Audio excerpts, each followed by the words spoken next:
लोगों को पिगमेंटेशन हो जाती है, पैचेस बन जाते हैं, उसके बाद थोड़ा सा बताएं कि मेलास्मा होता क्या है। कि जब आप स्टीरॉयड क्रीम अपने मुंह पे लगाते हो तो वो आपकी जिल्द को पतला कर देती है। आप बाहर निकलते हो तो उसकी वजह से आपकी जिल्द के जो सेल्स हैं वो ओवर रिएक्ट करते हैं, वहाँ पे मेलानिन की प्रोडक्शन बहुत ज़्यादा हो जाती है। प्रोपियोनी बैक्टीरियम एक्नीस ये आपके मुंह पे एक्नी करवाता है, ठीक है। आम लोगों को ये बात नहीं कि मेलास्मा की मल्टीपल रीजंस हैं, ठीक है। One of them is iron deficiency, जो कि आजकल की यंग लड़कियों में बहुत। लेमन बॉटल्स जो हैं, this is the new technique, ये इंपोर्टेड है, पाकिस्तान में कहीं नहीं बनती।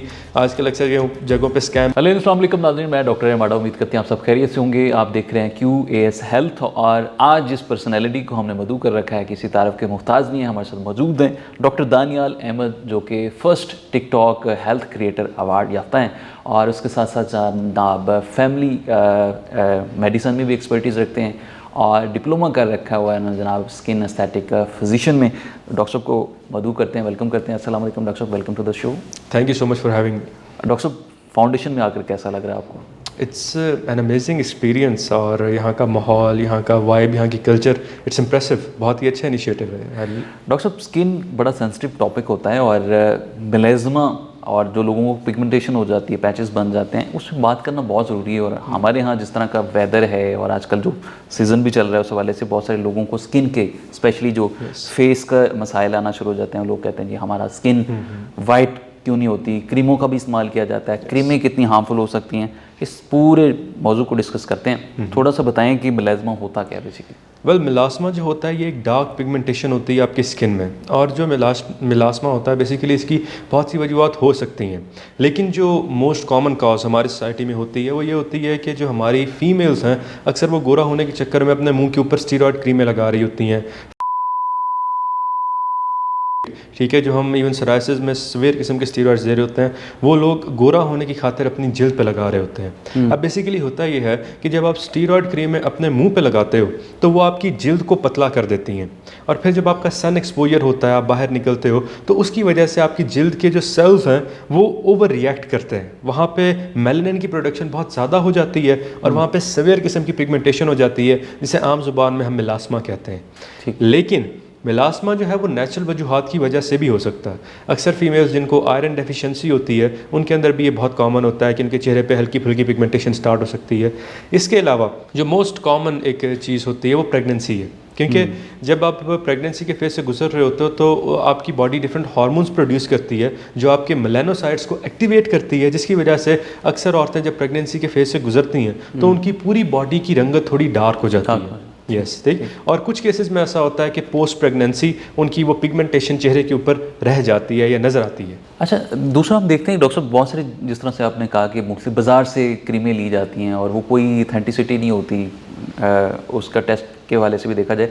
फिर दूसरा जब हम देखते हैं कि लोगों की स्किन जो है ना वो पतली होना शुरू हो जाती है, ऊपर सुपरफिशियल जो लेयर होती है वो वहाँ से गायब हो जाती है। इसको कितना आप डेंजरस देखते हैं, हार्मफुल, कितना हार्मफुल है? This is very dangerous. आप बिलीव नहीं करेंगे, मैंने ऐसे केसेस देखे हैं कि जहाँ पे औरतों की जिल्द के नीचे ब्लड वेसल्स नज़र आ रही होती हैं, ठीक है, और वो हमारे पास आती हैं कि अब हमारी स्किन को रिपेयर करें। और आम तौर पे ऐसे केसेस जो होते हैं, आप उनकी थोड़ी सी हिस्ट्री लो ना, उन्होंने ज़रूर कहा होता है मैंने 1 महीना स्टीरॉयड इस्तेमाल किया, 2 महीने, 3 महीने। आज तक जितने भी मेलास्मा के मैंने केसेस देखे हैं, यस प्रेगनेंसी आयरन डेफिशिएंसी होती है, लेकिन जो सवेयर मेलास्मा होता है उसमें हमेशा स्टीरॉयड क्रीम्स का इस्तेमाल ज़रूर होता है उनकी हिस्ट्री के अंदर। और अगर आप सोशल मीडिया पे देखें, आजकल आपको ओपनली तस्वीरें मिल रही होंगी जहाँ पे औरतें क्रीमें बना रही हैं और वो क्रीमें पैकेज करके बेच रही हैं without any legal certification. Exactly, कोई सर्टिफिकेशन नहीं है। वो आप सबके सामने वो सोशल मीडिया पे क्रीमें इनको मिक्स कर रही हैं और वो वाइटनिंग क्रीमें बना के बेच रही हैं और लोगों की स्किन बर्बाद कर रही हैं वो। अच्छा, वो डॉक्टर साहब जिस तरह आप बात करें कि नुस्खा लोग बनाते हैं मुख्तलिफ क्रीमों का कॉम्बिनेशन करके, और फिर उसको वो बना के और फिर वो लगाते हैं स्किन पे। उसकी कोई टेस्ट नहीं होता, बाकायदा किसी पे इम्प्लीमेंट भी नहीं होता ना कि फर्स्ट ट्रायल पीरियड हो, वो कोई इस तरह नहीं है, कोई उसको सुपरवाइज भी नहीं कर रहा होता, कोई एक्सपर्ट भी नहीं कर रहा होता। वो किस तरह से देखते हैं? हमारे यहाँ तो ये कल्चर बहुत प्रमोट हो रहा है इसको। ये बहुत ही बुरी चीज़ है, और यही वो चीज़ है जो हमारे मुल्क में हेल्थ प्रोफेशनल्स के काम को और ज़्यादा मुश्किल बनाती है। आई अंडरस्टैंड कि शॉर्टकट्स हमेशा आसान लगते हैं, ठीक है। आपके मुंह पे अगर पिंपल निकला है, आप डायरेक्ट लगा लो तो बैठ जाएगा, लेकिन अगर आपको एक्नी हुई है और आप बार बार